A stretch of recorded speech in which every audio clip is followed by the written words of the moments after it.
So I'm going to go right into his lyrics, obviously. It's not the question that's unanswered here.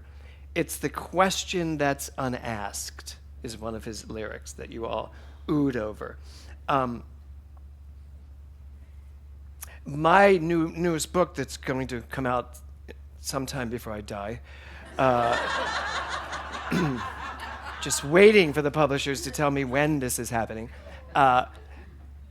It's called The 5 Questions. But the subtitle underneath it, which came from them, it is, Are You Asking the Right Questions?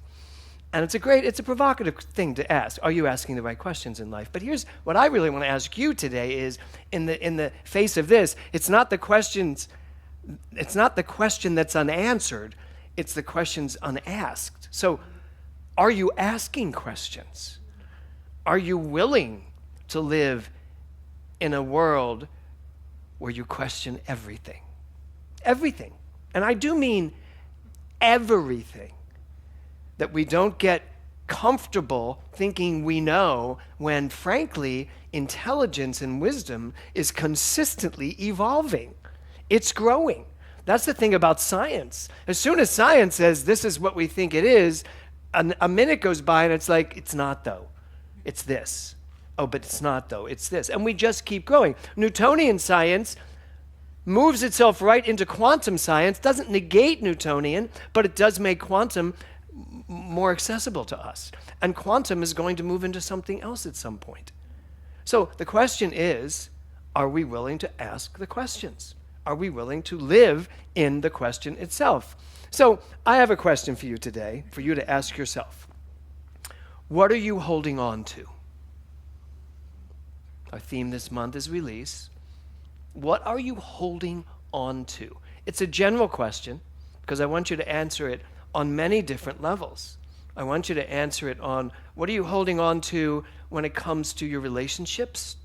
What are you holding on to when it comes to your creative expression, your careers? What are you holding on to when it comes to your finances? What are you holding on to when it comes to ideas, philosophies, beliefs that you have, old core beliefs that happened when you were a child? Are you still holding on to those?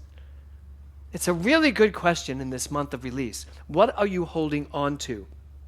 And what possibly of what you're holding on to, what possibly might be weighing you down? Now, I asked this earlier when I was kidding with Glenda, but it's the truth. Are you holding on to a personality that no longer serves you? Are you holding on to a vision of yourself that's no longer relatable? Are you holding on to concepts you have about life itself that maybe don't give you the most amazing experience of living? This week was really a great week in terms of classes, and Thursday night, looking at, we just began the book, The Quantum Revelation by Dan Levy.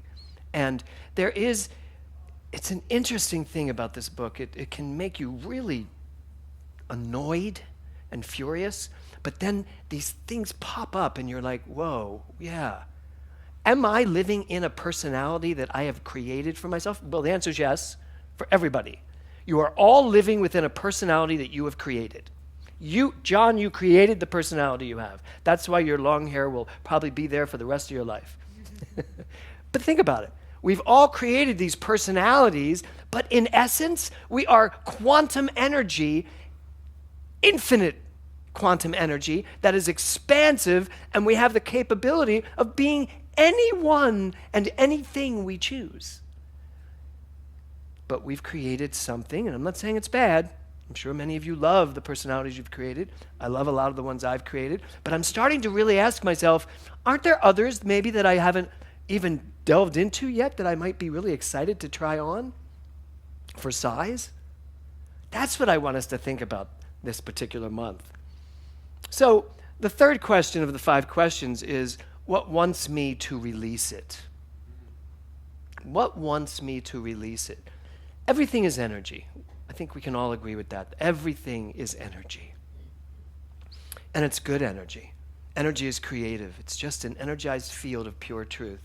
That's who I am. That's who you are. That's who we all are. That's all energy. But we take that energy sometimes and we create things that are not so good, not so fun. We create things in our lives that cause struggle for us or cause us to be agitated or cause us to be unhappy or sad. And we bring that energy to a level, a vibration of experiential that we are now in. So when that question of what wants me to release it comes up, it's because energy wants you to let it go. It wants you to release and let it go. Let it go back to what it started as, perfection. So you very well may be holding on to things in yourself, ideas, beliefs, old experiences, memories. Memories. There's a cat in the window. That's not the lyric. Funny story, but I'm not going into it. So, why I sing it that way. But there are things inside of you that it's time to release back to the purity of what it is. Now, just think about it. Every aspect of your being can be transformed back to its brilliant, energetic perfection if you would be willing to let it go. The title of my talk today is, What If You Let Go? What would happen? You'd fall? How do you know?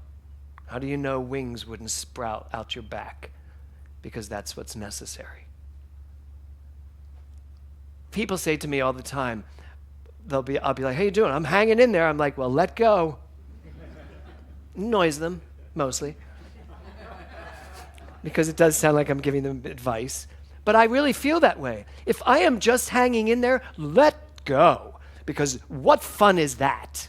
To just hang in there, spend your whole life hanging in there like a cat on a window. There's a cat in the window. There you go. Wow, sometimes I amaze myself. So that's the proverbial, wow, that's the proverbial question today. What if you let go? Just imagine what your life would be like if you let go of the stress, the strain, the anxiety, the fear. Let go of the past, but let go of the future too. There's a great line in Craig's song. I've been looking at the future through the lens of the past. It's hard not to do that. I get that. But I cannot afford to create my future from my past because it's going to be limited. Because the present moment is filled with pure energy and possibility that is not predicated on anything I've done up to this point. 12 years ago, I was diagnosed with stage 4 cancer. I was told I would not sing again or I would not speak again without a raspy, gravelly voice. That did not happen. And someone just this week called me and they'd watched service last week, and it was a friend in New York who called me and just said, oh my God, you're like singing better than ever. And I don't really think about it much, how I'm going to sing or what it sounds like or if my voice is tired. I just don't think about it anymore. But I've been getting a lot of that from people, just this morning from Joe. And what I realize is I never let a diagnosis tell me who I was going to become. And frankly, now going even deeper, I'm no longer interested in looking at what that was to inform me in any way whatsoever, other than to know I knew the truth then and I know the truth now. But these lyrics here, I've been looking at the future through the lens of the past. If there's anything you can let go of, it's your past. And by the way, that's good, bad, and indifferent. Because very often we go back to the good in our past and we think, oh, I want to reclaim that. You probably want to reclaim when you were, whose boyfriend were you? Opie's. Opie's boyfriend, was it? No, Gomer Pyle's. Reverend Suzanne Benoit was Gomer Pyle's girlfriend on the Gomer Pyle show. Just so you know. You do not have to take that into your future. I seem to be doing that for you. It's true. So you do not have to take anything, the good, the exciting, the bad, because here's the thing. Every single moment, you have the capacity to create again. Start over again. But you know what you have to do first? Let it go. You have to be willing to release all of it. You have to be willing to let go of that cliff and fly. Fly free. You're not strapped down, tied to anything. Or anyone, really. You know, Kevin said to me the other day, he said, what do you think, knowing me, he said, knowing who you were before I met you, what do you think happened that you managed to be with someone for 33 years? Because before that, it was not good. I was not very dependable in relationships. And I said, you know, I think when someone lets you be who you are and does nothing but support that, it's kind of hard not to stay with you. And that's who Kevin's always been to me. He lets me be who I am, warts and all, and I have learned to start letting him be who he is. Because I realized that he was much better at that than I was. You know, but I'm getting much better at it now, much better. I'm letting it go. I'm letting go of who I think you should be. How many of you would like to start doing that with your husbands, wives, children, partners, people in the world? Just, right? Thank you, Corinne. Letting go of who you think everybody else should be. There's something to release this month. Pay attention to yourself. Turn it in and see who you are. So Eric Butterworth said this, and for those of you who don't know, Eric Butterworth, that's a good name. It's like Pauline Poundcake, which I called her the other day. Eric Butterworth was, Mike, don't laugh too hard, you can shake the camera. Yeah. Eric Butterworth was my first teacher in metaphysics. Yours too? Yes, you're both of you, because you're both Broadway people. We all went to Eric Butterworth, Our Lady of Musical Comedy. Right, Mrs. Butterworth. So he said this, you were born to achieve, to release your inner power, to fulfill your uniqueness. There are three things there. You were born to achieve. That doesn't mean you are here to achieve. That doesn't mean that achievement should be the ultimate goal. You were born to achieve. You achieve every breath you take. Every breath you take, you achieve bringing oxygen into your body. It is a natural, innate thing. You were born to achieve. Achievement, success, it's a given. It's who you are. To release your inner power. There's a release that I really want us to focus on this month. Release that greatness that you are. Stop playing small. Stop thinking you can't. Stop giving yourself yeah buts and reasons why you're no longer capable of something. You are capable of whatever you decide to be capable of. My neighbor across the street this week fell roller skating and broke her arm. And she's I think she's in her late 50s. And I said to her, so, oh my God, I said, what are you going to do? She goes, well, I'm going to get the arm fixed before I go back to roller skating. And my husband was like, Jules, really? You're going to go back roller skating again? She said, absolutely. Roller skating is who I am. She was like, I live the energy of roller skating. Jim will love this talk when he hears it. There you are, Jim. Roller skating. Jim used to run a roller skating rink. And she said, yes, this is who I am. Of course I'm going to keep roller skating. Don't let a broken anything stop you from your passion. That's what I got from her. So the last thing there is to fulfill your uniqueness.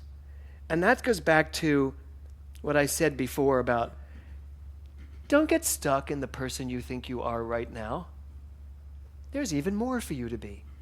There's even more for you to experience. You can be that couple that gets in your Cadillac fully dressed, well, I hope, in amazing clothing, and goes out and dances on a pier. And it's so cool watching them dance. And she's got this big dress on and she twirls. And it's like we're in the middle of a pandemic. And people are wearing masks. And they did not wear masks because they were just with each other. So that's who we get to be. Fulfill your uniqueness. Find out if any of you are on Reverend Nancy Bergren's Facebook page, she is multiple personalities in exactly how it's supposed to be. I mean, she just did a picture of a nun. She was dressed as a nun. She's like a chameleon, more looks, but more importantly, she has more dispositions and more personalities and more willingness to just be whatever the situation calls for. That's what we get to do. So in Craig's song, it says, "The life that I've been clinging to is left behind me in the breeze." And then maybe my favorite lyric in your whole song, "I'm an aerialist without a net, and I'm letting go of my trapeze." Today is Stephen Schwartz's birthday, who wrote Wicked and Godspell and Pippin. We already called him and sang happy birthday. But I may have to send him these lyrics. He goes nuts when people rhyme things like breeze and trapeze. Just great. So sometimes we are trapped in our comfort zone of what we know, and we're afraid to branch out from it. And we are clinging to these trapezes, and they're taking us where we want to go. And you all know, how many of you have heard my story about the trapeze? Yeah, a few of you have. Well, listen to it again. When I was walking a tightrope, I was at circus school, and the little girl that was starring in the show with me decided she wanted to be on the trapeze. And so she climbed up and she did it.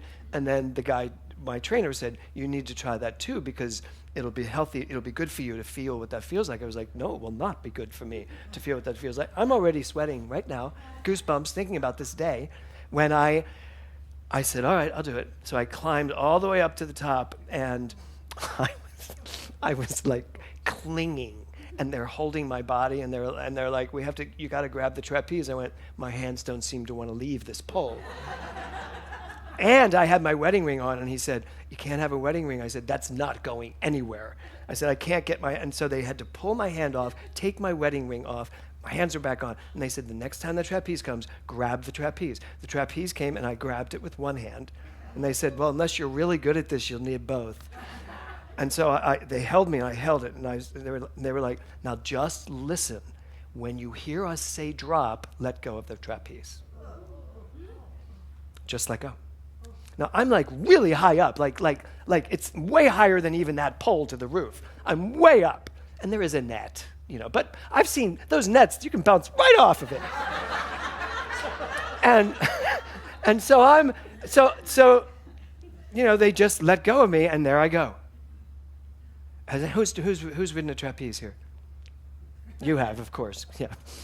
You know what that feels like. It is such a freeing. I felt, the first time across I was probably like dying. But then I was like, wow. Now, of course, because I am who I am, I start throwing my legs up, and I'm like, this is great. And all of a sudden I hear drop, and I didn't. And I kept going, and I'm like, I didn't drop. Oh my God, now I got to do it on my own. How am I going to figure this out? And the guy's like, "It's okay, I'll yell again." And he yelled drop, and I let go.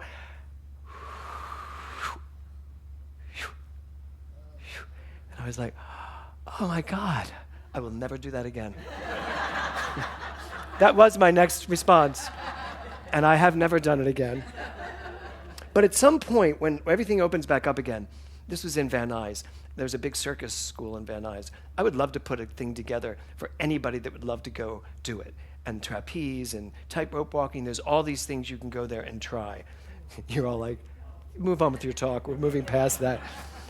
But here's the thing. Letting go. There's something inside of you. There's a mechanism inside of you. Just like that man up on the trapeze. There's a mechanism inside of you saying, let go. Now's the time to let go. And I think we tend to hold on and keep holding on. And we keep swinging. And so we're having fun. We're swinging. But if we would just let go, we would drop to our deepest, highest self. And then just keep moving. That's what I want this month to be like for all of us. To really let go. Ernest Holmes said this: "It is necessary that we release all thoughts as well as things that clutter up our lives." You don't have to raise your hands, but who here has clutter in their life? Not a lot of people are laughing, so that's a good thing. But my question to you is this: what is cluttering up your life? What is actually cluttering up your life? I am so proud right now. My office in Studio City, in my house, my office is uncluttered. Kevin walked into it the other day. He went, "Did you throw everything in a box or something?" I said, "No, I've actually done it all. I've handled everything, and I like to live in a space that is neat. I like to know that everything's where it needs to go, because then I have space to do things, to be things, to read, to see other books." So that's another big question you'll want to ask yourself this month. What is cluttering up my life? What's cluttering up my life? What's cluttering up my mind? Mary Madden Morrissey says this: "Even though you may want to move forward in your life, you may have one foot on the brakes. To be free, we must learn how to let go. Release the hurt, release the fear, refuse to entertain your old pain." That's a big one. Refuse to entertain the old stuff. The energy it takes to hang on to the past is holding you back from a new life. It takes energy to hold on, guys. It takes energy to just be hanging in there. Let go. No need to hang in there. Fly. It is time for us all to fly. This pandemic is in the rearview mirror. Everyone is moving forward, or can move forward, if they're just willing to do so. So this week, if anybody hasn't noticed, is the beginning of Lent. And it seems no one's noticed. How many got their ashes on Wednesday? Oh, you did. Of course you did, because your husband's Catholic. Yes. So most of us don't do ashes on Wednesdays, but I used to be the minister for the Holland American Cruise Lines for the gay cruises. And I would always have to do an Ash Wednesday service, because I always went out at this time to the Caribbean, and Ash Wednesday always landed. And I remember my very first one where they said, "We've got the ashes," and I'm like, "Okay." And they said, "So the ashes will be brought in for you to distribute during your service." I was like, "Not a priest, and I'm not really putting my hands in ashes." And the guy was like, "Well, it's just palm trees." I said, "I'm aware of what it is. Used to be Catholic." I said, "But I don't do ashes. I don't do the Ash Wednesday thing." He goes, "Well, you're doing an Ash Wednesday service." I was like, I wasn't aware it was Ash Wednesday. And so I did. And I did this great service called Lent. Let's End Negative Thinking. Lent. And the people loved it. They were like, "Oh my God, that's awesome." So I would like to suggest for all of us, as we're releasing this month, as we're letting go, as we celebrate Lent, let go of your negative thinking. As it turned out, I put the ashes on a table and invited them all to come up and do themselves, except for one little girl who was sobbing. She got up there and she looked at me. She went, "Father, I can't do it myself." I'm like, "Oh, I'm not a priest." And I said, and I was like, "Fine." And I put my thumb in and did the cross. And she walked away, and I was like, I was going to be a priest. So this wasn't so bad. And every Ash Wednesday after that, I'd be like, "Come on up." Yep. So it was fine, totally fine. So that's all about rituals. And my last slide is this. We studied this book this month, Sasha Sagan's book, about rituals for small creatures such as we. And she says this: rituals are a way to connect with the beauty of the world. We don't have a lot of rituals in religious science, although we're looking to create new ones. We do have baby namings, and we have celebrations of life, all of those things. But even this time of year, the resurrection time, the time of Lent, let's end negative thinking. I think it'd be a great ritual for us to start, that as much of the world goes into this time of getting rid of things or letting go of things or choosing not to do certain things, let's join them. Let's end negative thinking. Let's end the things, let's get rid of the things that no longer serve us. I think that's how we can join in all of that. You need the full energy of your mind to create the life you want. Clear it out. So I'm going to leave you with this final question. What would happen if you let go? What would happen if you let go? If you let go of your past, if you let go of all the emotion and all the sadness of your life. I discovered this week when grief hit me in the middle of the day that when I let it go, I was left with a feeling about Nora that was so beautiful. I was like, wow, would I be able to do this every time? That would be great. The grief is real, it happens. But the minute I let it go, something came up about her and I just smiled.